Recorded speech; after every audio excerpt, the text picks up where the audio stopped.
পর্যন্ত সময় দেওয়া থাকলো আমাদের নেতা মুহাম্মদুর রাসূলুল্লাহর যদি কেউ একটা ত্রুটি আর একটা দোষকে বের করতে পারে আমরা সবাই ঈমান ছাড়তে বাধ্য হব। কিন্তু কিয়ামত পর্যন্ত সময় দেওয়া থাকলো আমাদের নেতা মুহাম্মদুর রাসূলুল্লাহর একটি দোষকে কেউ বের করতে পারবে না। পারবে নাকি? তাহলে আমরা এমন নেতাই তো চাই, কি বলেন? অস্তিত্ব দুনিয়াতে তাদেরই থাকবে যারা মুহাম্মদুর রাসূলুল্লাহর প্রেমিক হতে পারবে। বুঝে আসছে? অস্তিত্ব শুধু তাদেরই থাকবে, আজ হোক কাল হোক তাদেরই অস্তিত্ব থাকবে, আর কারো অস্তিত্ব দুনিয়াতে থাকবে না। আমি বহু মানুষকে দেখেছি যাদের বাবাকে তুলে গালি দিলে তার কষ্ট লাগে, নেতাকে গালি দিলে কষ্ট লাগে, অথচ এই ব্যক্তিরাই রাসূলুল্লাহ সাল্লাল্লাহু আলাইহি ওয়াসাল্লামের বেলাতে রাসূলুল্লাহ সাল্লাল্লাহু আলাইহি ওয়াসাল্লামকে কষ্ট দিলে, গালি দিলে, কুরুচিপূর্ণ কথা বললে তারা একেবারেই শুধু দলের কারণে কিছু খাওয়ার জন্য, ধান্দাবাজি করার জন্য তারা চুপ থাকে। অস্তিত্ব তাদের কারো থাকবে না, এটা মনে রাখবেন। অস্তিত্ব দুনিয়াতে তাদেরই থাকবে যারা মুহাম্মদুর রাসূলুল্লাহর প্রেমিক হতে পারবে। বুঝে আসছে? অস্তিত্ব শুধু তাদেরই থাকবে, আজ হোক কাল হোক তাদেরই অস্তিত্ব থাকবে, আর কারো অস্তিত্ব দুনিয়াতে থাকবে না। আগেও ছিল রাসূলুল্লাহর অস্তিত্ব, রাসূলুল্লাহর প্রেমিকদের অস্তিত্ব এখনো আছে, সামনেও থাকবে, কিয়ামত পর্যন্ত থাকবে। যতক্ষণ পর্যন্ত রাসূলুল্লাহর প্রেমিক দুনিয়াতে বাকি থাকবে, দুনিয়া বাকি থাকবে। এখন আপনি বললেন হাদিস কোথায় বলে? ওই যে আল্লাহ আল্লাহ যে হাদিস, ওই হাদিসের মধ্যে এটাও, কারণ সামনে আসছে। তো যাই হোক, আমার আপনার কাছে সবচাইতে বেশি প্রিয় কে হবে? এই জন্য রাসূলুল্লাহর ব্যাপারে কোনো আপোষ নাই। আল্লাহর ব্যাপারে যেমন কোনো আপোষ থাকবে না, রাসূলুল্লাহর ব্যাপারেও মুসলমান কারোর সাথে কোনো আপোষ করতে পারে না। আল্লাহর রাসূলই একমাত্র মুসলমানদের জন্য আদর্শ। দুনিয়াতে আল্লাহর রাসূল ছাড়া অন্য কেউ আদর্শ হতে পারে না মুসলমানদের জন্য। যার কাছে রাসূলুল্লাহ ছাড়া অন্য কোনো আদর্শ থাকবে, এ মুসলমান মুমিন বলে কি হবে না, সাব্যস্ত হতে পারবে না। এ আসলেই মুমিন নয়, মুসলিম নয়। সূরা আহজাবের 21 নম্বর আয়াত আল্লাহ বলেন, লাকাদ কানা লাকুম ফি রাসূলিল্লাহি উসওয়াতুন হাসানাহ। আল্লাহ রাব্বুল আলামিন বলেন, তোমাদের জন্য আল্লাহর রাসূলের মধ্যে উত্তম আদর্শ রয়েছে।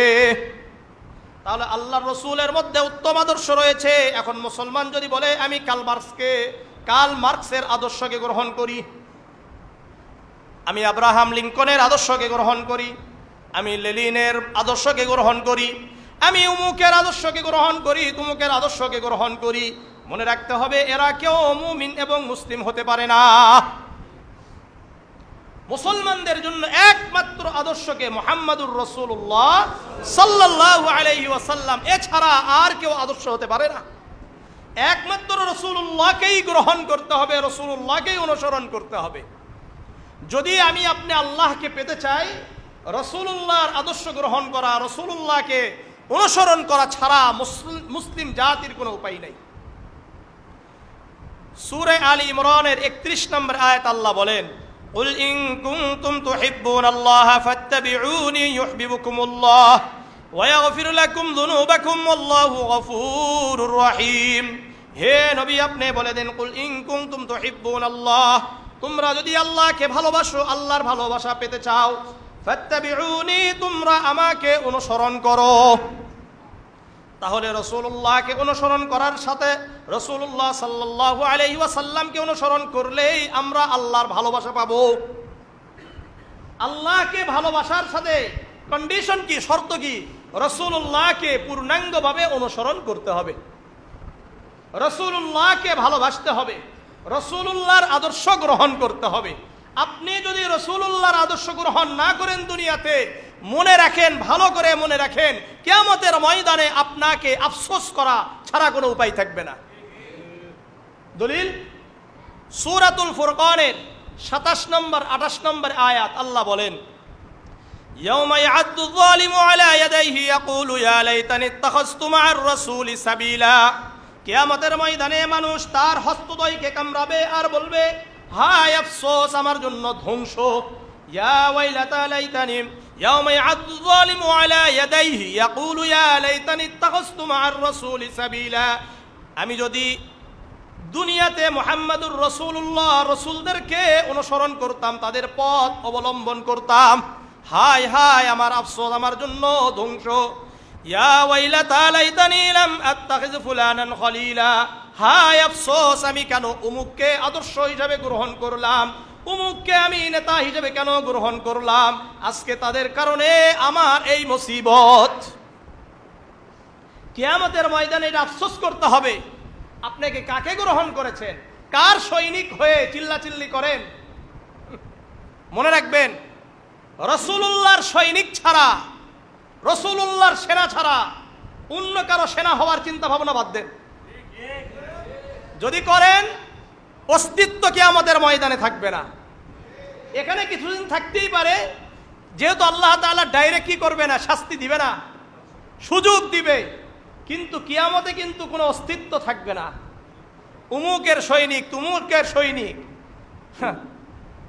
আপনাকে ছেড়ে পালিয়ে যাবে, তখন কার সৈনিক হবেন? তখন আর কারো সৈনিক থাকা যাবে না। বুঝেন নাই? এই জন্য যদি সৈনিক হতেই চাই, মুহাম্মাদুর রাসূলুল্লাহর সৈনিক হন। বুঝে আসছে? আমরা কার সেনা হব? রাসূলুল্লাহর সেনা হব। আমরা কার সৈনিক হব? মুহাম্মাদুর রাসূলুল্লাহর সৈনিক হব।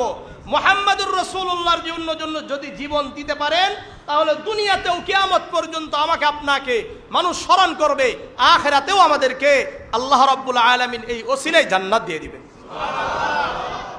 এছাড়া উপায় নাই, আফসোস করতে হবে। কারণ কেউ তো আপনার নয়, কেউ তো আমার নয়। যেই কিয়ামতের ময়দানে আপনার বাবা, আপনার মা, আপনার সন্তান, আপনার ভাই আপনাকে ছেড়ে পলায়ন করবে, কাকে বিশ্বাস করবেন? সূরাতুল আবাসা এর 34, 35, 36 নম্বর আয়াত আল্লাহ বলেন, ইয়াওমা ইয়াফিরুল মারউ মিন আখি ওয়া উম্মিহি ওয়া আবি ওয়া সাহিবাতিহি ওয়া বানিহি। ইয়াওমা ইয়াফিরুল মারউ মিন আখি, কিয়ামতের ময়দানে ভাই তার ভাই থেকে পলায়ন করবে, ওয়া উম্মিহি ওয়া আবি, তার সন্তান থেকে, তার বাবা থেকে পলায়ন করবে, তার মা থেকে পলায়ন করবে। সন্তান তার বাবা থেকে পলায়ন করবে, বাবা তার সন্তান থেকে পলায়ন করবে, স্বামী তার স্ত্রী থেকে পলায়ন করবে, স্ত্রী তার স্বামী থেকে পলায়ন করবে, মা তার সন্তান থেকে পলায়ন করবে, সন্তান তার মা থেকে পলায়ন করবে, ভাই ভাই থেকে পলায়ন করবে। তখন কিন্তু আমাদের কোনো নেতা খেতা আমাদের আশেপাশেও পাওয়া যাবে না। আপনি কাকে অনুসরণ করেন? সূরাতুল মুমিনুনের 101 নম্বর আয়াত আল্লাহ বলেন, ফাইযা নুফিখা ফিস-সূরি ফালা আনসাবা বাইনাহুম ইয়াওমাইযিন ওয়ালা ইয়াতাসাআলুন। কিয়ামতের ময়দানের জন্য যখন সিংহায় ফুঁক দেওয়া হবে, ফালা আনসাবা বাইনাহুম ইয়াওমাইযিন ওয়ালা ইয়াতাসাআলুন, আল্লাহ বলেন তাদের মাঝে আর কোনো আত্মীয়তার সম্পর্ক থাকবে না, সবাই সবাইকে ভুলে যাবে। ওয়ালা ইয়াতাসাআলুন, কেউ কারো খোঁজ খবর নিবে না, কেমন আছে, কেউ তার খোঁজ খবর নিবে না, কেউ তার খোঁজ খবর নিবে না। এই অবস্থা হবে। আপনি আছেন কোথায়? কিয়ামতের ময়দানে এই যে আজকে আমরা চোর বাটপার ডাকাতদেরকে নেতা হিসেবে গ্রহণ করে, তাদেরকে ডাকা হবে, প্রত্যেককে ডাকা হবে। সূরা বনী ইসরাঈলের 71 নম্বর আয়াত আল্লাহ, আপনারা এখন মনে করেন যে হুজুর কি বলে এগুলো, আয়াতগুলো শুনেন তারপরে বুঝবেন। আল্লাহ বলেন, ইয়াওমা নাদউ কুল্লা উনাসিম বিইমামিহিম, কিয়ামতের ময়দানে প্রত্যেককে তাদের ইমাম, তাদের নেতাদেরকে সহ ডাকা হবে। এখন যদি আমার নেতা হয় ঘুষখোর, সুদখোর, দখলদারিত্ব করে, চাঁদাবাজি করে চলাফেরা করছে, এই যে মনে করলেন এখন সব প্রমাণ হচ্ছে, তাই না? আগেও প্রমাণ হয়েছে জানে, এখন আরো স্পষ্ট করে প্রমাণ হচ্ছে। হচ্ছে কি হচ্ছে না? শুধু কি তাই? আমি আপনাদেরকে বলি, দেখেন দুনিয়াতেই যদি কয়েকটা বাড়ি পড়ে সব কিছু বের হয়ে আসে। 2-3টা বাড়ি পড়ছে, বলতেছে যে আসলে আমরা তো কিছু করি নাই, সব কে করছে? আমাদের নেত্রী করছে। দুনিয়ার কয়েকটা বাড়িতেই যদি নেত্রীর কথা চলে আসে, নেতার কথা চলে আসে, কিয়ামতের এই ভয়াবহ অবস্থায় আমার আপনার কি হতে পারে? এখন আমি আপনাদেরকে জিজ্ঞাসা করি, যদি আমাদের নেতা মুহাম্মদুর রাসূলুল্লাহকে গ্রহণ করতে পারি, কিয়ামত পর্যন্তের জন্য আমি আপনাদেরকে সময় দিলাম, ওই সময় থেকে রাসূলুল্লাহর বিরুদ্ধে কিছু মানুষ আছে কি নাই? তার দোষ ধরার জন্য বসে আছে কি নাই? কিয়ামত পর্যন্ত সময় দেওয়া থাকলো, আমাদের নেতা মুহাম্মদুর রাসূলুল্লাহর যদি কেউ একটা ত্রুটি আর একটা দোষকে বের করতে পারে, আমরা সবাই ঈমান ছাড়তে বাধ্য হব। কিন্তু কিয়ামত পর্যন্ত সময় দেওয়া থাকলো, আমাদের নেতা মুহাম্মদুর রাসূলুল্লাহর একটি দোষকে কেউ বের করতে পারবে না। পারবে নাকি? তাহলে আমরা এমন নেতাই তো চাই, কি বলেন? না অন্য কোন নেতা চান? হ্যাঁ, আপনি রবি ঠাকুরের আদর্শকে বাস্তবায়ন করতে চান, উমুকের বাস্তবায়ন করতে চান, কারোটা বাস্তবায়ন করে লাভ নাই, কারণ সবার কি আছে? বহু বহু সমস্যা রয়েছে। একমাত্র যদি দুনিয়াতে অন্যান্য নবী বাদ দেন, আমাদের নবী মুহাম্মদুর রাসূলুল্লাহ সাল্লাল্লাহু আলাইহি ওয়াসাল্লামের একটি দোষ কেউ বের করতে পারবে না। কথা বুঝে আসছে?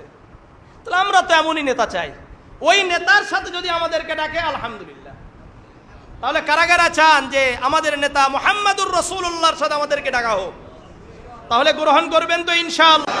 আল্লাহ আমাদেরকে কবুল করেন, আল্লাহ আমাদেরকে কবুল করেন, আল্লাহ আমাদেরকে কবুল করেন।